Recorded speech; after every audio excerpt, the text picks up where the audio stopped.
Man, you hungry? Sandwiches? Yeah. Aye.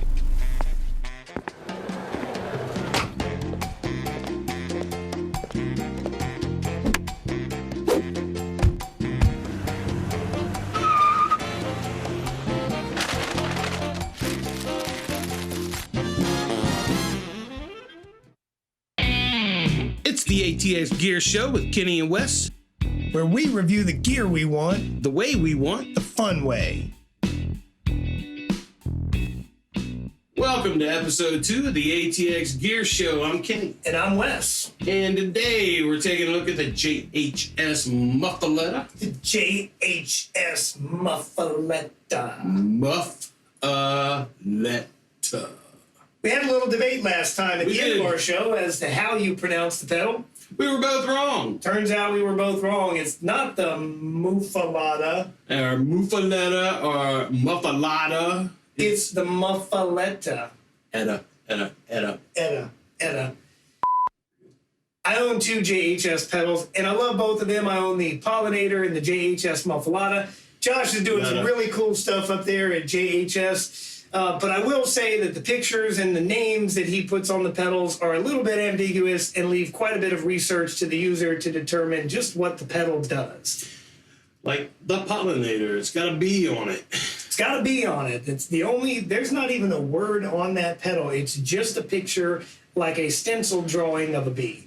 And it has a couple of knob indicators, bias, and I think gain.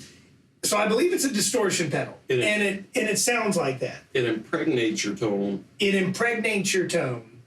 But like many of the pedals, the fact that this conversation is even happening, it's a little weird to me. Well, it's because you can't go to the JHS website to take a look and see what your pedal is actually. And you go, I got a pollinator, so it pollinates. I wonder what that actually is. You go to the JHS website, take a look. No information. And the manuals for the pedals are not much help either. There's one manual for all of the pedals, and it's more like a fact sheet, basically. It's not like a manual you would find with electrical information and tidbits about what each knob does and this and that. It's one card sheet with 9 different pedals on it and a very short blurb about not even really what they do, but what it is, kind of. I don't know. You should really do something about the website, man. We love your pedals. Don't get us wrong. How do your website do? But we're not versed in ancient Egypt hieroglyphics. $200 a pedal, dude. Afford a better website. Just saying. Just saying. So, why don't you tell me about this pedal, man? You've been running it for a minute.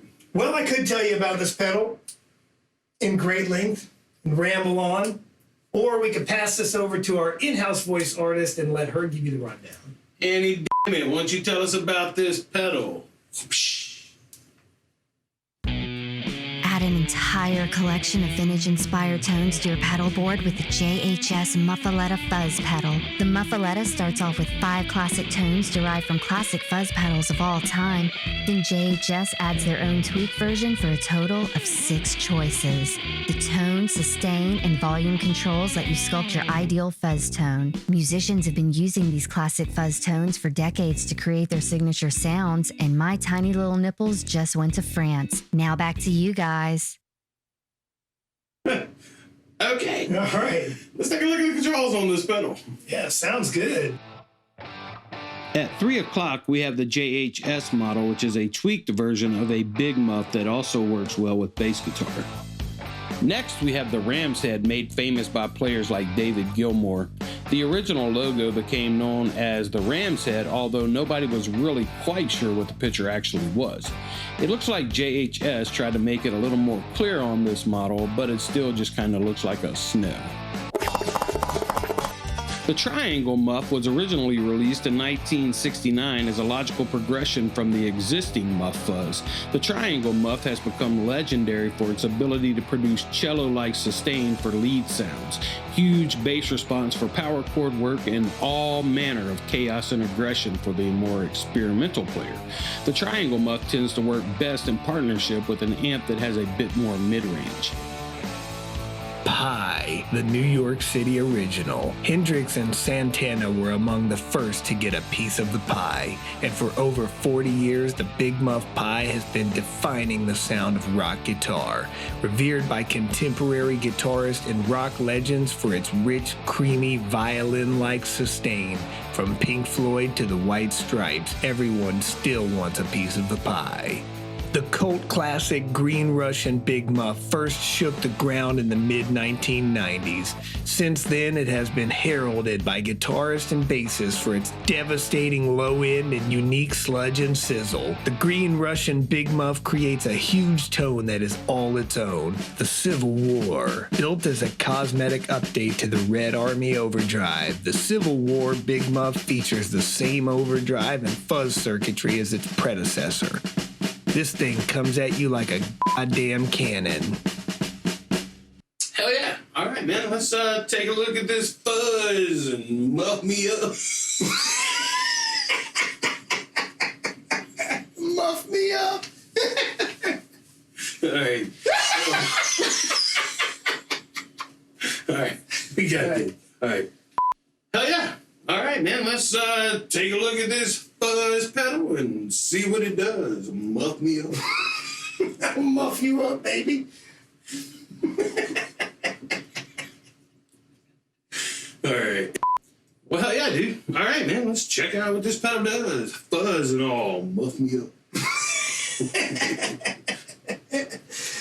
I'm gonna muff you up, son. Muff me up.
Sounds killer, man. Hell yeah, bro. Running through a Marshall DSL 20 2x12 cab with Celestion Greenbacks. Sounds killer. You know, not the rig that I would play through, but with the Les Paul and the JHS Muffuletta, you've got it sounding beefy. Hell yeah. Beefy.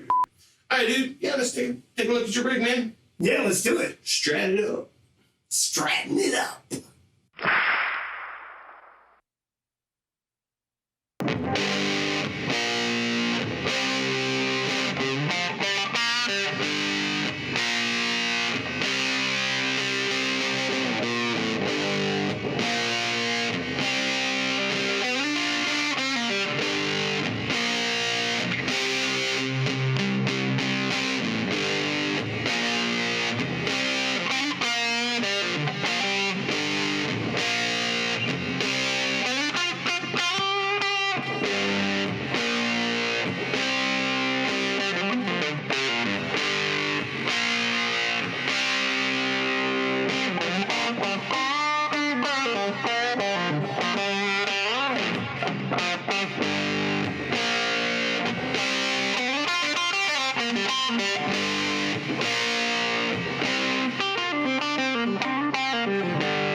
was badass. Yeah, it sounds pretty good, man. I love this pedal. I'm playing the Fender Strat with a Seymour Duncan SSL5 and the bridge pickup into the JHS Muffuletta, into a Boss DD3, into a 68 Vibrolux Reverb that's been outfitted with Weber speakers. Sounds great. Sounds badass. Well, that about wraps things up with the JHS Muffuletta, man. This was a really fun pedal. What did you think? Yeah, I think it's a really fun pedal as well. It's got a lot of options on it. You know, I don't tend to gravitate towards fuzz pedals because I find a lot of them are a little overly aggressive at even modest settings and they choke out your notes. Whereas this pedal, every setting on it has a great amount of sustain. And my favorite, the Civil War setting, gives everything you do a very rich harmonic content. If you want to do pinch harmonics especially, they come out so easy on that setting. I really dig this pedal. Yeah, I agree, man. I personally, I don't even own a fuzz. I'm borrowing a fuzz pedal from you, actually, the little big muff. Yeah, when am I going to get that back, by the way?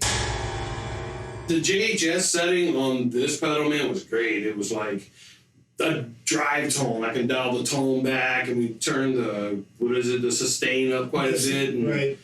Roll the volume back on my guitar, man, just get a real good drive sound. And that's where I'm at, driving, hard, heavy rock drive sound. Yeah, I haven't played any of the old muffs that this was based off of. I'm really trying to get my hands on them recently because I would like to. Right. But I wonder if that's how all of them sounded back then. I don't know how faithful this is to the originals because I haven't played them. But what I do know is that this pedal sounds better than any fuzz I bought that's made currently. Including the little big muff, which is why I've been letting you borrow it for like 2 years because I never played it. Gotcha. But yeah, man, it's a cool pedal.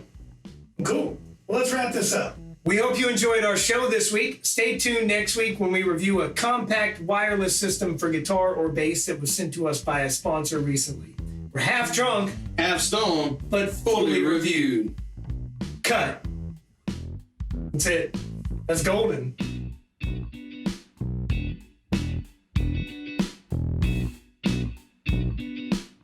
Keny says something here, passes it over to Wes. That's the script we have. I'll say something. We didn't get as much done this week.